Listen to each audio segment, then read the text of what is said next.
Hey guys, just a quick one. Pretty much, I don't do my presentations in an organized way, but when I have a large following, maybe I can do much deeper depth. But yeah, I just thought, sometimes when you don't have the foundation of something and then you jump right into it in the middle or whatever, there is more confusion than understanding. We see as kids, we start by breastfeeding, and then as we grow up, then we transition, we develop teeth, and then we go through weaning. And then once we wean, we have strong teeth, then we can start eating hard food and meat and all that. So I think in everything, when it comes to life and basics, everything has to start from scratch. So um, I love listening to different people. I see all the confusion that is in the world. And I guess the problem with our time, most people don't have a foundation of, like, for instance, when you talk about spirituality.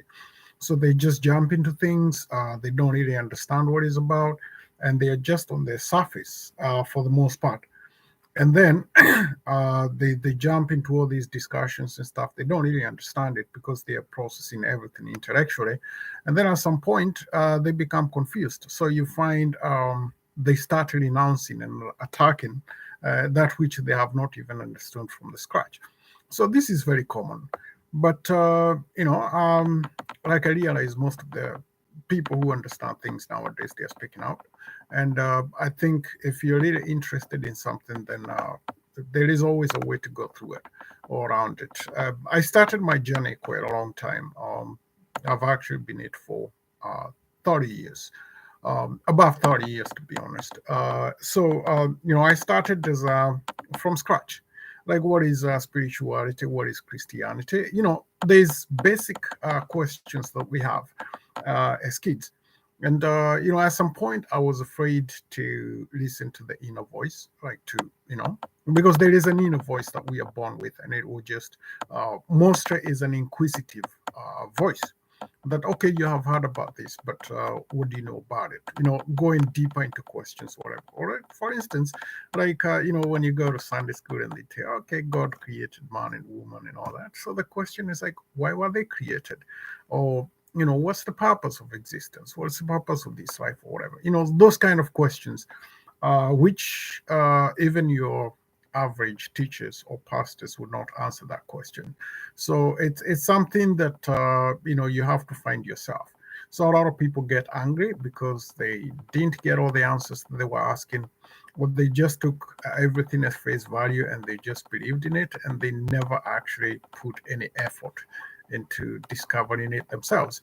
I would say we live in a good time because every simple thing we enjoy, whether it's technology, whether intellectual, it actually took a very long time to be accumulated. I mean, people who really had to sacrifice.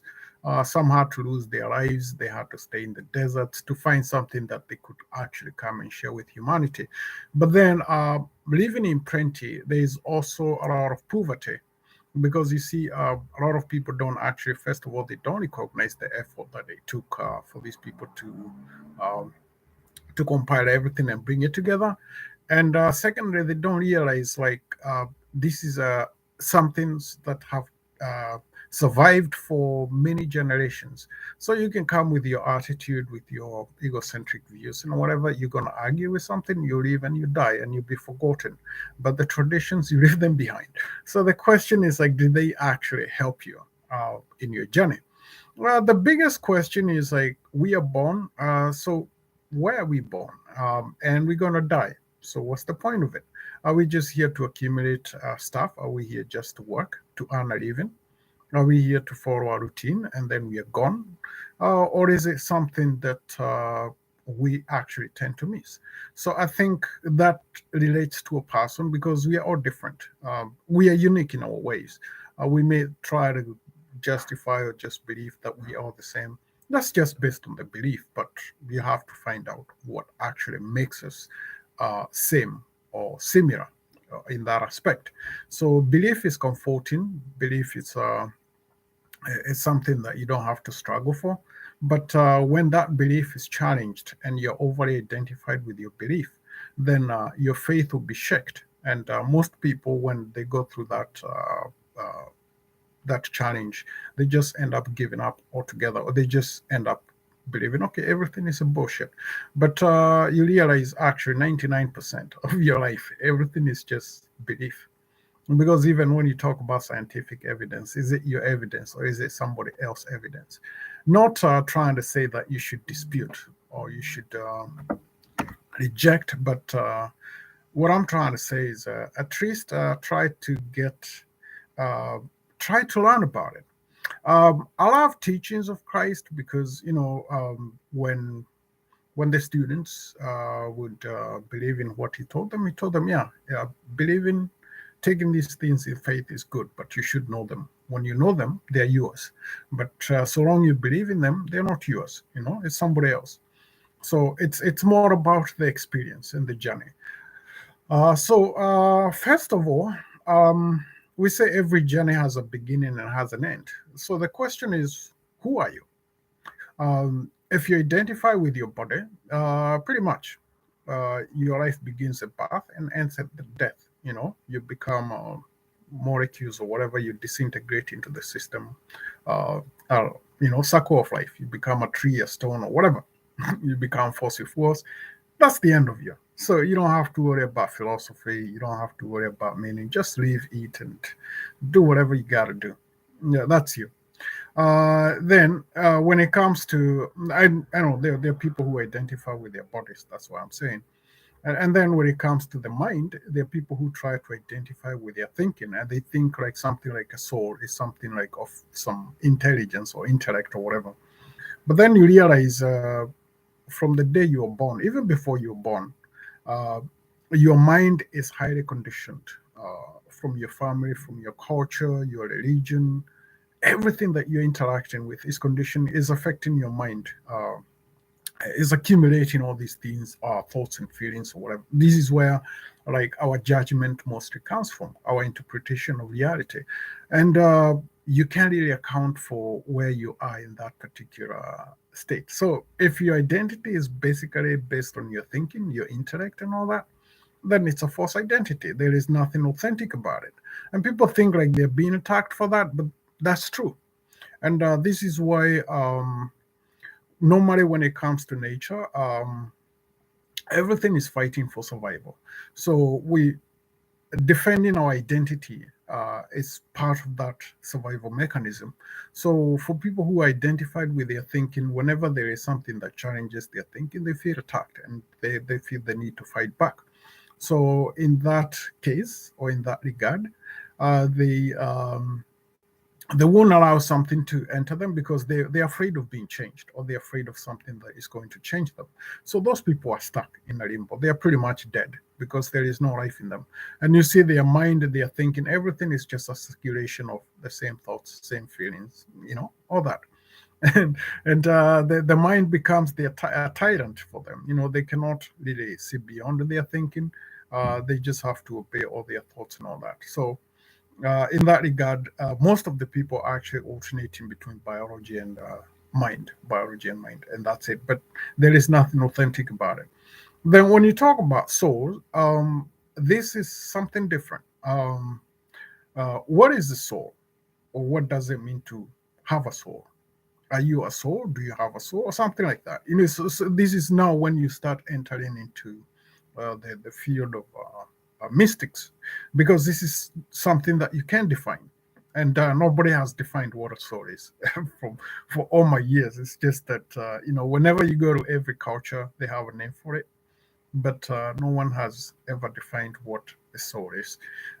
So that's where religion now comes in. This is where mystics comes in. So if you're a soul, then you have a body and you have a mind. So which one is superior? Superior? Which one dictate for the other? So if your body dictates for your soul, then you're a slave to your body. Your soul is non-existent, so it means it's dead. Again, if your mind dictates for your soul, then also the same thing. You're dead, pretty much. Your mind is the one that is alive, and your soul is dead. But when it comes to the soul, that's when now people start talking about the creation by God or whatever. Evolutionists can use the body as something that evolved from nature or whatever. I mean, but at the end of the day, a man is still an animal. It doesn't have any intelligence that justifies living forever. It's just part of nature that just begins and dies. But when you talk about a soul, this is what we say: the body is just a vehicle. So in that regard, you have to learn to detach from your body. This is its passions and desires, and this is why people would win the body, or they try to stop the body from these desires and all that. And then you have to also to learn to disconnect with your mind, that it doesn't dictate for you, but then you're the one who comes to dictate for it. So this is the foundation of philosophy and religion, whereby people, okay, if I am the soul, then where do I come from? What am I?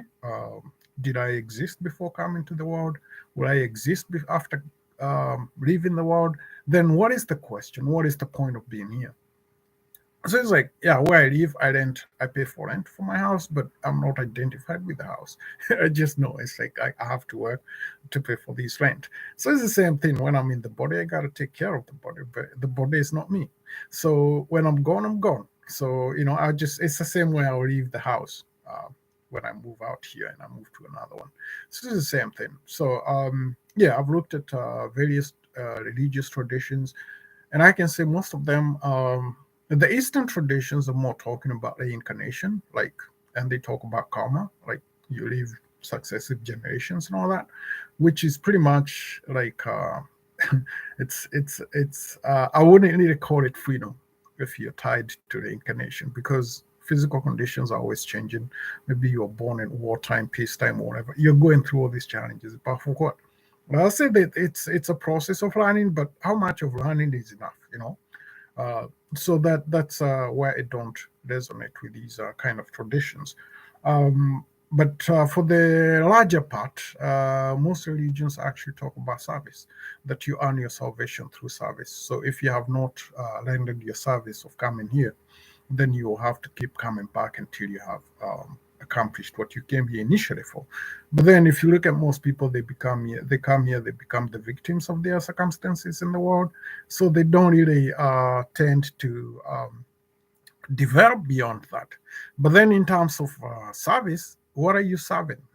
I mean, what is your contribution, or what are you coming to contribute here? Nobody tells you what it is. You come to societies and you do everything that they demand. Some religions, they demand you go to church every Sunday, worship. Others demand you pray 3 times, or whatever. There's all these kind of traditions. But at the end of the day, so where does the journey end? That's the question. Uh, so there is that. I mean, even to a larger extent, even Christianity is all about service and morality. Uh, we say teachings of light, teachings of love and goodness exist in every culture. Doesn't matter whether you have an organized religion or you don't. There is always an insistence of being a good person. That's being more humane, living with your neighbor and stuff like that. This is universal, I would say. Well, it's worldly, it's all over the planet. So if our salvation is based on the fact of being good, then being admitted to heaven because of your goodness seems like more like a bribe that you have to do something to be admitted to enter into eternity. But then there's the gospel of salvation, but this begins like, why did we come here? What are we being saved from? What is sin, for instance? What is our deficiency? What is these kind of things? And I notice, I grew up reading Genesis. I barely understood it until like very recent years, that talks about the creation of Adam and Eve, and the Garden of Eden, and when they eat from the tree. And I started wondering, there's actually more places where a snake is mentioned, or a serpent, and people say the devil is a serpent. And I was thinking, like, if you go to Numbers, for instance, I don't remember the exact verse, where Moses lifted the staff, the serpent, and when these Israelites were being beaten by snakes in the desert, and what they had to do was to look up into the serpent that Moses rose, and they would get healed. And most of them actually died because they were stubborn. I think that's more like allegorical. And then when you come to John 3, it actually talks about just as Moses lifted the serpent in the desert, so is the Son of Man will be lifted for the salvation of humanity. So people who associate the serpent with the devil, again, that brings a huge contradiction. But to me, the serpent of the book of Genesis is the hero because it's the one who brings humans to eat from the tree of knowledge to become, just a second.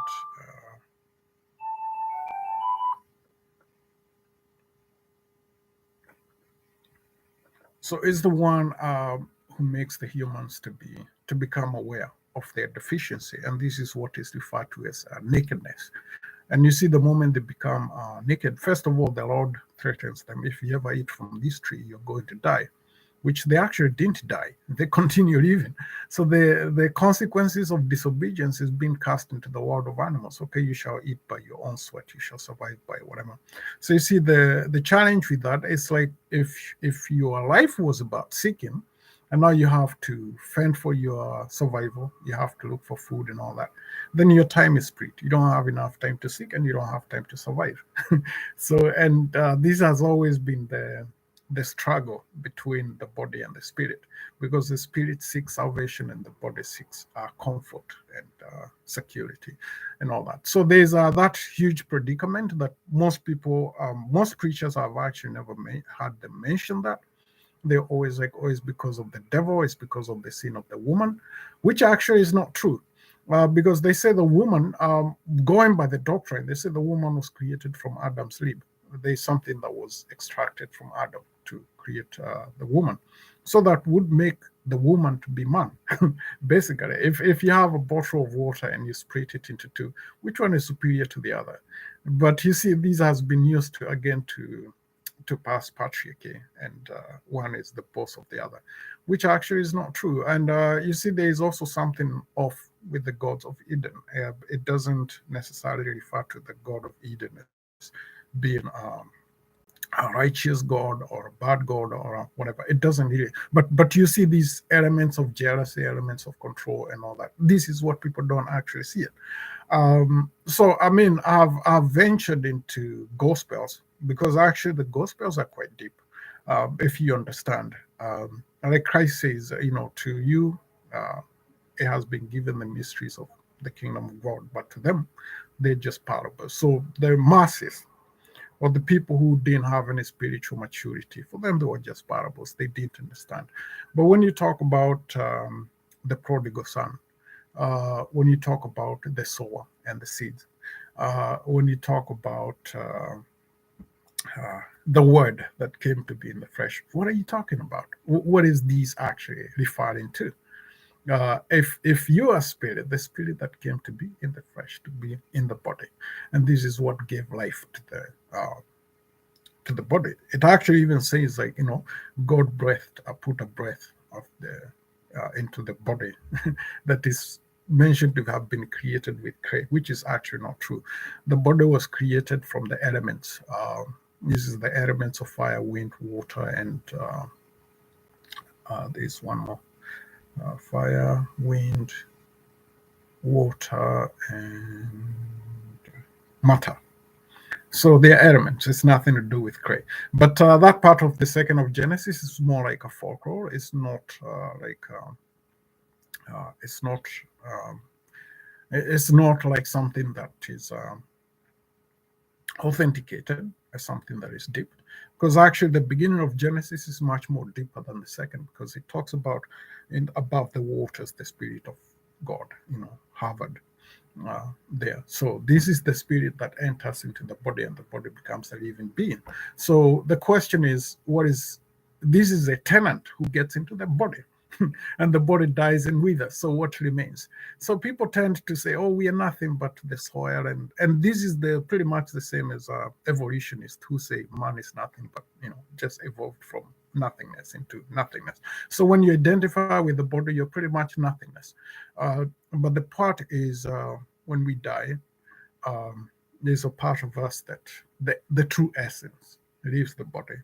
And this is the body goes back to the way it was in the beginning, a lifeless body laying on the ground when the breath is taken out. And this is what a human being is. Jesus says you are spirit. He doesn't say you are the body. You're these. So all these arguments of which skin color is superior, which race is superior, which group is superior, it's all nonsense. It's just based on misconception. But I think around the 20th century, people became more materialistic. So in every aspect of their understanding, everything is based on the material aspect. And this is why people vision a heaven where they have to have a mansion, they have to have all these material things. And it's unfortunate that people grasp or think in reality in terms of this. But yeah, if you're really interested in spirituality is the process of learning what is real and from what and discerning that which is real and what is not real. And anything that changes, like the body, is not real. It's just something that is temporary, it's transient. So you learn the difference between the transient and that which is permanent, and you focus more on the permanent and you ignore the transient. And this is what they say: your works, um, do works or invest in works that you will carry on, not that which you leave behind. So uh, 99% of your old mind you're gonna leave it behind. Your intellect is gonna die with the body anyway. So all these accumulations that you're trying to gain comfort in, you're just going to leave them behind. So I think it's more like focusing on what was the purpose of that light coming into the body, and what does it mean to be naked, what does it mean to be deficient, and what does it mean to be fulfilled. So these are the kind of things, and once you understand this concept, then you understand the need for Christ, or what Christ is, because Christ says, I am the resurrection. So basically there's another part that actually goes in, and even it's there in the Matthew. I don't have to go to the mystics gospels. I'll just mention what is there. When it says that let the dead bury their own dead, because who are the dead? The dead are those without perception. The dead who are those who lack complete awareness of what they are. So yeah, you're burying a dead body. You're not burying a person. And this misconception you always see in every. I've gone to church for so many times, and they always talk about the last day. But what is the last day? Is there such thing as a last day, that when people are going to rise from their graves? If you're in your grave and you're going to rise, then the body is your grave. The body is your tomb, actually, because it has killed all your perception. So, to my understanding, the last day would be the day you leave the body and the spirit ascends with you. This is how you ascend with Christ. You are taken like um, the flash of lightning. There's a place I read, and it's a very interesting one. It talks about the shooting stars. How people witness miracles happen all the time. Like, people rejoice when they see a child being born and stuff, because you see a child coming into the world, but you don't see a child live in the world. So, and this is a miracle. You see a shooting star fall down, but you never see the shooting star being lifted up into the sky. And this is the same thing with death. Death is a miracle. There are miracles that happen during death, and people don't understand, because people are blind, and uh, they have become very dumb in a way. They don't really understand life at all. So they are mourning over a dead body. But if that person was alive on the inside, if there was a living being inside of them, that person is the one that is lifted like lightning, like a flash of light, and they're taken back to whatever. But that which is dead remains in the world of the dead. So we talk about the souls of the dead and the souls of the living. Let's say if you have light within you, uh, and you leave the body, then that light is the one that guides you. But if you don't have light within you, and you're dead, then you're left in the darkness. You're left in the world of the dead. So, and this is what they talk about: the foolish virgins who kept their lights, off, and the wise virgins who kept their light burning.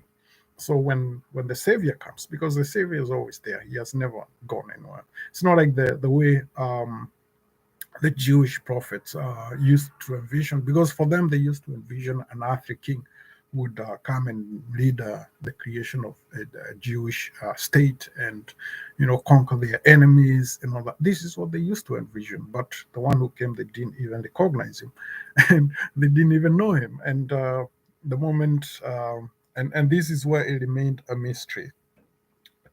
And even today, people talk about a man who was crucified. They try to create all these idols and images, but they can't really comprehend beyond that. Like, because for them, you see, what you identify with is what you see, and what is you interpret reality based on. So a lot of people identified with their bodies, so they imagine a Christ who comes like them, like a body, and they try to see what is the race of this person, or what is their family, or what is bloodline and stuff. Am I associated with something like that? And this is what they talk about, blood and flesh and whatever. But the question is, if flesh and blood shall not inherit the kingdom of God, then how comes that you expect to rise up in the flesh and blood? So whatever you bury the body becomes humans.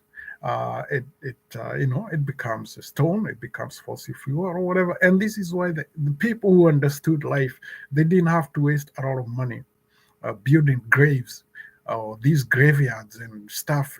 They just left the bodies to rot in the wild and because the body is just nothing. It's like a sack of cloth, you know, or it's a cloth of sack or whatever you want to call it. So it will just disintegrate it back into the elements.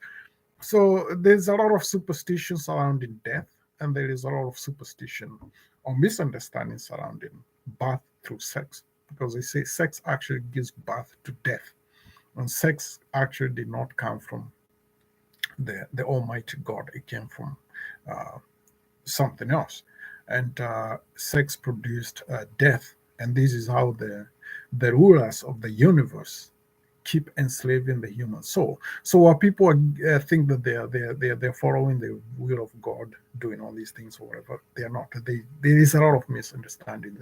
But to end this, like I said, I don't really organize my presentations in a way that I can do whatever. And my deep talks, basically. This is just the basic.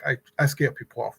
But if you're really interested in your life, if you want to be an individual that has a life, or you want to have a defined path, I think first of all start with the beginning. uh, Ask yourself who you are before you knew your parents, before these came to exist. Ask yourself what you came and you found in the world. You're going to leave it here anyway.